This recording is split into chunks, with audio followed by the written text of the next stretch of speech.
দেখেন, সাধারণ মুস্তাফিজকে আজকে আমাদের পার্শ্ববর্তী দেশ ইন্ডিয়া মেনে নিতে পারছে না। কি কারণে? যে এখনো আমাদের বাংলাদেশের যে দোসর শেখ হাসিনা সেখানে বসে চক্রান্ত করছে। আমি মনে করি যে এটি শেখ হাসিনারই একটা নীল নকশা।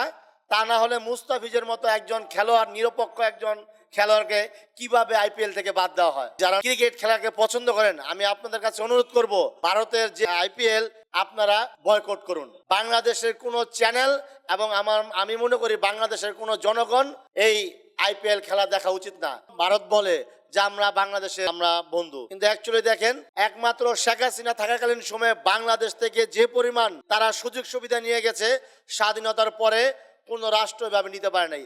এমনকি শেখ হাসিনার মুখে থেকে আপনারা শুনতে পেরেছেন যে আমি ইন্ডিয়াকে যা দিয়েছি সারা জীবন ইন্ডিয়া মনে রাখবে।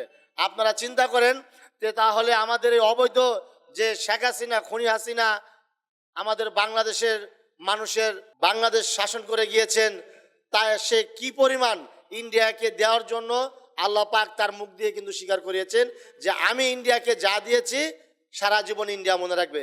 আজকে দেখেন আমাদের কোনো উন্নয়ন নাই।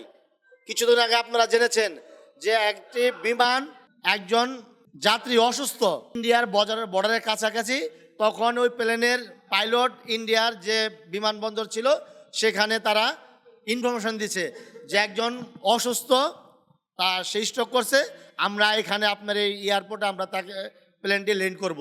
তারা কিন্তু অনুমতি দেয় নাই বাংলাদেশি যাত্রীর কারণে। আপনারা চিন্তা করেন, ইন্ডিয়া কখনোই আমাদের বাংলাদেশের বন্ধু ছিল না। তারা সারা জীবন আমাদেরকে ব্যবহার করে তারা ফায়দা লুটে নিয়ে গেছে। আমরা ক্রীড়াপ্রেমিক, আমি যাত্রাবাড়ি থানা ক্রীড়া চক্রের ভাইস প্রেসিডেন্ট।